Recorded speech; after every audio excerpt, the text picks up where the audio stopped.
9월 10일 오늘 하나님의 말씀은 요한계시록 13장 말씀입니다. 1절로 5절 말씀. 내가 보니 바다에서 한 짐승이 나오는데 뿔이 10이요 머리가 7이라. 그 뿔에는 10 왕관이 있고 그 머리들에는 신성모독하는 이름들이 있더라. 내가 본 짐승은 표범과 비슷하고 그 발은 곰의 발 같고 그 입은 사자의 입 같은데 용이 자기의 능력과 보좌와 큰 권세를 그에게 주었더라. 그의 머리 하나가 상하여 죽게 된 것 같더니 그 죽게 되었던 상처가 나음에 온 땅이 놀랍게 여겨 짐승을 따르고 용이 짐승에게 권세를 주므로 용에게 경배하며 짐승에게 경배하여 이르되 누가 이 짐승과 같으냐 누가 능히 이와 더불어 싸우려 하더라. 또 짐승이 과장되고 신성모독을 말하는 입을 받고 또 42달 동안 일할 권세를 받으니라. 본장은 두 짐승에 대한 내용인데 바다에서 나온 짐승의 환상과 땅에서 올라온 짐승의 환상입니다. 이 두 짐승은 용 곧 사탄의 대리자의 신분으로서 교회를 핍박하고 성도를 철저히 핍박한다는 그런 내용입니다. 12장에서 용은 여자에게 분노해서 핍박하려고 했지만 하나님께서 여자를 보호하셔서 할 수 없게 되자 최후의 수단으로 하나님의 계명을 지키고 예수님의 증언을 붙잡고 있는 성도 개개인을 공격하려고 바닷가 모래 위에 서 있는 것으로 끝나면서 오늘 13장으로 이어지고 있는 것입니다. 용은 여자의 후손과 싸우려고 바닷가에 서 있었는데 바다에서 첫 번째 짐승이 올라오고 있는 것을 사도 요한은 환상으로 보고 기록하고 있는 것이에요. 바다는 세상을 말하는데 바다의 광풍과 파도를 다 동원해서 국민들의 생활을 흔들려고 하는 거죠. 용은 영적인 존재이기에 육을 가진 자신의 성품을 닮은 자를 통해 이 일들을 하려고 하는 것이에요. 그래서 용은 육신을 가진 짐승을 선택하여 하나님을 대적하며 성도들을 핍박하는데 그가 첫 번째 짐승인 적그리스도인 것입니다. 두 번째 땅에서 나오는 짐승은 첫 번째 짐승을 경배하게 하며 온갖 술수를 부리면서 종교를 통합하여 용에게 갖다 바치려는 음료죠. 첫 번째 짐승은 용의 하수인이고 두 번째 짐승은 첫 번째 짐승의 하수인인 것이죠. 첫째 짐승은 용과 같이 7머리와 10뿔을 갖고 있는데 10개의 뿔마다 왕관을 쓰고 있었어요.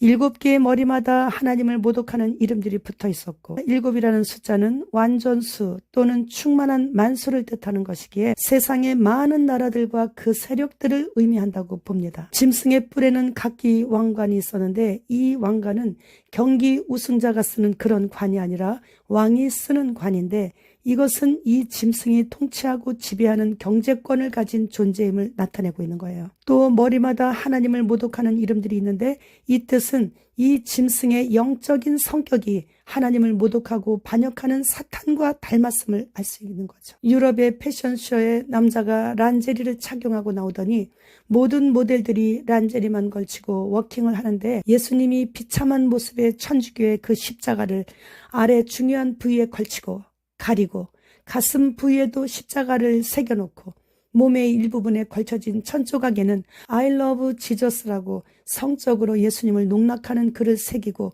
승리한 군사들의 행진처럼 아주 당당한 표정을 지으며 패션쇼하는 그런 영상을 봤어요. 하나님의 이름을 어찌 이 이상 더 모독할 수 있겠는가 그런 생각이 들어서 주님 지금 오시는구나 하는 생각을 하게 됐습니다. 이 첫째 짐승은 표범처럼 빠르게 정복할 수 있고 곰처럼 막강한 힘을 가지고 사자처럼 적이 없을 정도의 용맹한 공격성을 가지고 있어 그 힘과 권세가 막강함을 나타내는데 적그리스도의 권력이 얼마나 무섭고 끔찍한 것인가를 상징적으로 예표하고 있습니다.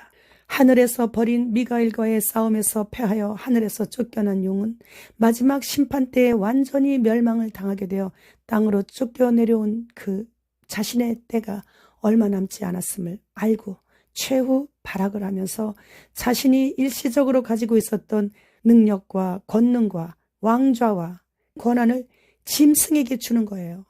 그래서 짐승인 적그리스도는 완전히 마귀에 의해 세움을 받고 마귀의 일을 수행하며 마귀의 도움을 받는 하수인이 된 것이에요. 이로 말미암아 적그리스도적인 세상 권력들은 사탄의 목적과 이익을 이루기 위한 도구가 되어 허락받은 42달 동안 교회와 성도들을 조직적으로 잔인하게 핍박하게 될 것입니다. 그런데 3절 말씀에서 그 짐승의 머리들 가운데 하나가 치명적인 큰 상처를 입고 죽게 된 것 같이 보였지만 그 상처가 나았는데 그것을 본 온 세상이 놀라워하면서 일심으로 그 짐승을 따랐다고 기록되어 있습니다. 일시적으로 짐승이 무엇인가 심한 타격을 받아 죽은 것 같았을 때 사탄의 도움을 받아 다시 권력을 회복하였다는 것인데, 원래 사탄은 피조물이기에 죽은 것을 다시 살려내지는 못하지만 상처를 치료해서 일시적으로 회복시킬 수 있는 술사들이 하는 것처럼 이적이나 그런 능력을 보일 수 있는 거죠.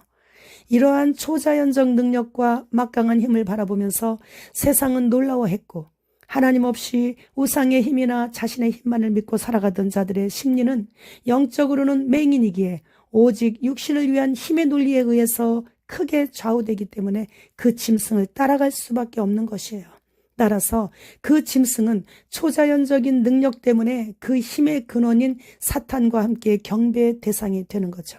그러니까 그리스도의 부활을 교활하게 모방한 사탄의 술책에 온 세상이 놀랐고, 사람들은 짐승의 배후에서 활동하고 있는 용이 참된 주권자인 줄 알고 용에게 경배하게 됨으로 인해 하나님 대신에 경배를 받으려는 사탄은 그 목적을 아주 잠시 동안이지만 받는 데 성공하는 것처럼 보이게 되는 것입니다. 그들은 이 짐승에게 경배하면서 누가 이 짐승과 같으며 누가 이 짐승과 싸울 수 있겠는가 하면서 그리스도의 부활을 직접 목격한 수많은 자들로 인해 지금까지 주님만을 따르고 있는 것처럼 사탄도 짐승을 내세워 예수님 같은 대우를 받고자 하는 거예요.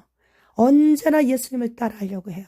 모든 것에 예수님과 같이 서고 싶어 해요. 한낱 피조물인 주제에 이 짐승에게는 거만한 말과 하나님을 모독하는 말을 하게 하는 입이 주어져서 사람을 속이고 미혹하고 호언장담하면서 하나님의 신성과 권능을 모독하고 자신을 하나님의 위치에 올려놓으려고 하는 사탄이 빙의한 자지요. 그러나 모든 힘의 근원은 하나님이시고 하나님의 허락하에서만 사탄도 짐승도 입을 열 수가 있는 것인데, 어찌하여 이렇게까지 악한 말을 하도록 허락하셨는지는 가라지들 사이에서 알곡을 골라내셔서 영원히 같이 살고 싶어 하시는 하나님의 그 마음 때문이신 것입니다. 6절 말씀, 짐승이 입을 벌려 하나님을 향하여 비방하되 그의 이름과 그의 장막 곧 하늘에 사는 자들을 비방하더라. 7절 말씀, 또 권세를 받아 성도들과 싸워 이기게 되고 각 족속과 백성과 방언과 나라를 다스리는 권세를 받으니, 이 짐승이 하나님의 이름을 비방하며 하늘에 사는 자들을 비방한다라는 것은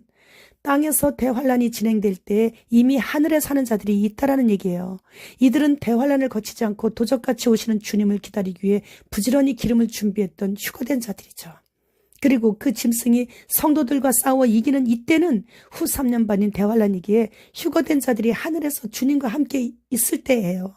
말씀을 통해서 하나님의 백성들은 육을 입고 사는 땅에서나 몸이 변형된 하늘에서나 용이 무저갱에 던져지기 전까지는 항상 미움을 받는다는 것을 알게 됩니다. 그러나 그토록 영광스러운 그날을 위해 오늘도 우리는 싸우며 살아내야 되는 것입니다. 올 2023년은 신세계의 질서라는 발언이 나온 지 꼭 33년째가 되는 해라고 합니다. 따라서 2023년은 그렇게 무심히 넘어갈 것 같지는 않습니다. 지난 11월에 모든 국가가 디지털 글로벌 건강증명서를 발행하겠다는 선언에 서명을 했습니다. 따라서 각국으로부터 이 모든 권한을 위임받은 WHO는 2024년도에 정식 출범한다고 합니다. 미국의 어린이들 중 3,000명 이상의 여아들이 남자로 성전환 수술하겠다고 가슴을 제거했고 400명 이상의 남자아이들이 여성이 되겠다고 생식기를 제거했다고 합니다. 이것을 미국은 허락해 주는 거예요. 소돔과 고모라입니다. 큰 성 바벨론입니다. 노아의 때입니다. 현재 미 국방부의 외계인 출연설을 CNN 등 주류 언론들을 통해 미국뿐만 아니라 캐나다, 우루과이, 중국 등에서 조종사들의 다수가 비행 중 UFO를 보거나 교신까지 했다는 기사를 대대적으로 내보내면서 알래스카에서는 UFO를 격추하는 영상까지 내보내고 있습니다. 공신력 있는 한 매체는 정부가 세계 단일 정부를 세우기 위해 2024년도에 외계인 침공을 꾸며낼 것이라고 보도까지 합니다. 그리고 세상에 종말이 왔다고 하는 특정 종교의 신도들을 납치해 갈 것이라고까지 2024년도에 외계인 납치가 이루어지는 시나리오에 힘을 실어주고 있습니다. 아무튼 2023년도는 그들에게 특별한 해인 것은 맞는 것 같습니다. 그렇다면 그리스도인들에게도 특별한 한 해가 될 것입니다. 이제 곧 오늘 본장인 요한계시록 13장의 말씀이 성취되기 직전에 지금 우리는 살고 있죠.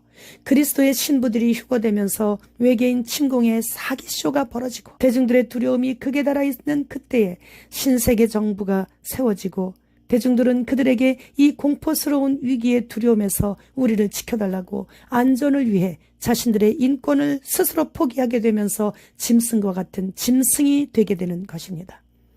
신세계 질서는 이 기회를 통해 굳건히 세워지게 되는 것이죠. 주님 오십니다. 주님 어서 오시옵소서. 마라나타.